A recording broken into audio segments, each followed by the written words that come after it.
Hello and welcome to today's broadcast. I'm Davina, going to be talking about constitutional peril because by conservative retired Judge Lutig, who has a warning for the United States about Trump and the awkward position of Republicans who are tempted to embrace whatever will help them with a power grab, but the majority of Americans. So let's look at a direct quote. With Trump's and his party's denial of January the 6th and their promise that the 2024 election will not be stolen again, as they maintain it was in 2020, America's democracy and rule of law are in constitutional peril. There is no end to the threat in sight. So, yes, the refusal to acknowledge that they've lost, their embrace of that false narrative, their willingness to ignore that Trump lost 60 court cases due to lack of evidence, due to poor quality evidence, evidence of dead people voting when those people called into Tucker Carlson to say, I'm not dead. Potentially people have looked at the death rolls and noticed that my name, which is similar to my parents' name, or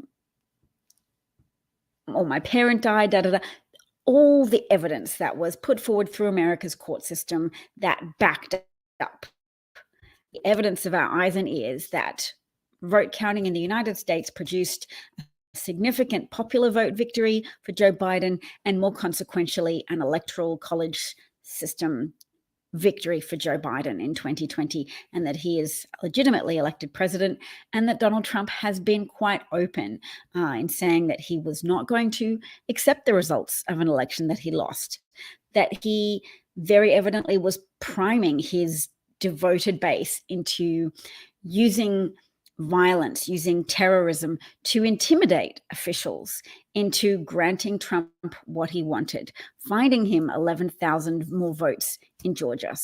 11,780. His bullying mob tactics to the Republican Secretary of State in Georgia at that time, Brad Raffensperger, was captured in audio. Was captured on audio, so we can all listen to that evidence still for ourselves. It's currently part of a grand jury investigation, and they will vote on potential charges for Donald Trump. Or have they already voted and we just don't know? I think they have already voted, but a grand jury in Georgia is a secret special grand jury. They recommend charges. The Atlanta area district attorney Fani Willis has to decide which of those recommendations she'll go ahead with and appoint another jury to then deal with those charges. So it's all a lot. Trump's definitely under a lot of investigation, and we're all exposed to a lot of what racist white grievance people will put up with, or put up with overlooking, will put up with denying, or put up with all manner of illegality and malfeasance. Malfeasance that's deadly, malfeasance that undermines the rule of law, malfeasance and criminality that jeopardizes America's national security on the world stage. They'll put up with so much, the weight of which can almost be overwhelming, just in order to keep that bond of loyalty between themselves and their hero. And why is Trump their hero? He panders to a narrative that they think is true, that white people need to maintain a special, revered, elevated position in American society, that they need to be respected as authentic, serving Americans, and that from the government to be targeted towards them and not inclusive and woke, and have for there not to be any goals of remedying the persistent consequences of past injustice, so that we have present injustice that action could address. But white grievance Republicans resent all of that activity and resent that framework and are pandered to and are exploited and have their emotions purposefully inflamed via rhetoric based on lies. Rhetoric that underplays the amount of white Americans who receive welfare, who receive benefits, who disproportionately benefit from FEMA assistance during natural disasters. Studies have shown that white Americans disproportionately benefit over and above the number of people suffering. They're more likely to receive larger amounts.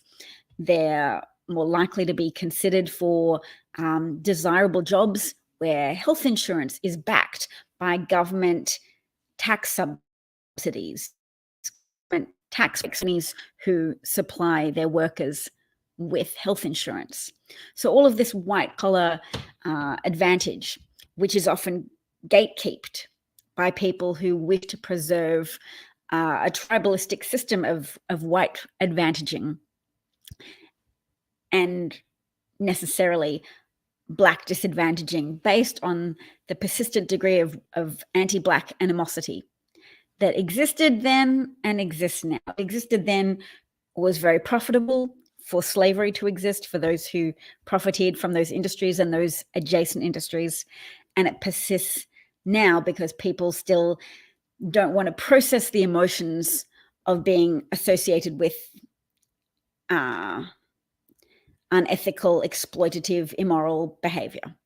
So instead, they have to perpetuate a framework in their mind whereby Black people are less worthy for some inherent reason, and white people are more worthy, blessed with the blood of Jesus, white Jesus, or a familiarity that is comforting to them.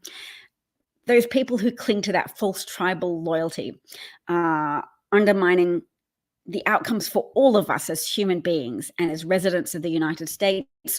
All of our children are in more danger as a consequence of white grievance embrace of gun loyalty, irrational gun culture that fights and obstructs gun safety legislation, and has done so in spite of the fact that a majority of Americans for at least a decade now have supported tighter gun laws, tighter background checks, tighter enforcement of background checks.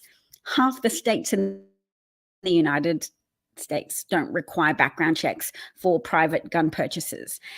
So anybody can buy a gun as easily as you could buy a glass of lemonade from a lemonade stand. Christopher's here, Bob's here.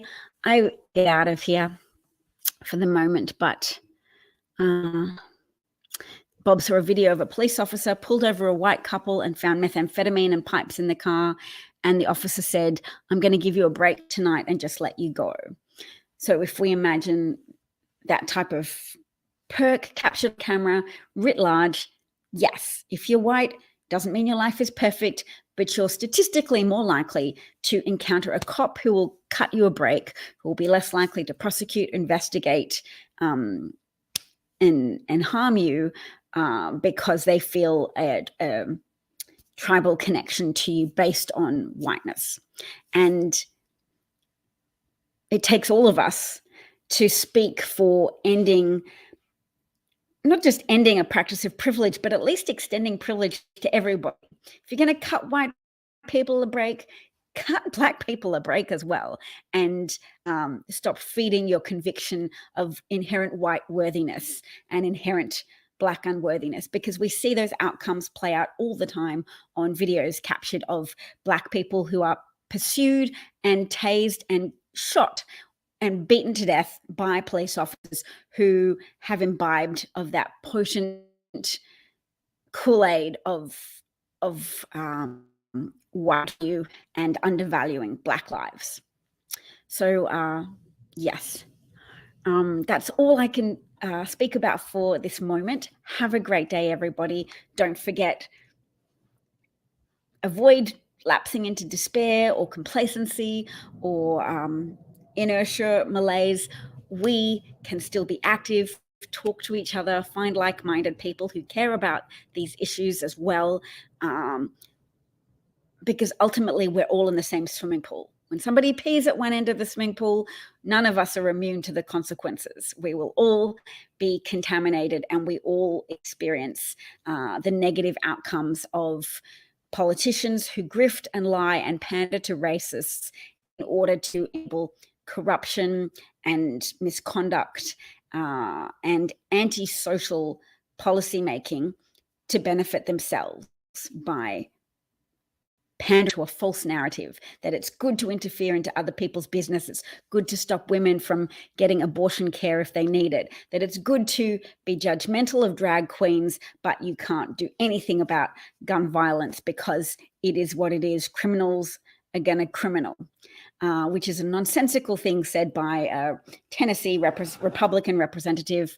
And we have to keep emphasizing these are Republicans obstructing gun safety laws, because without specificity, we can't expect accountability from voters. And we have to hold Republican voters that we know of in our lives as well accountable for their actions in propping up a political party that endangers our children, endangers people in public spaces every day because of gun overproliferation and under-regulation.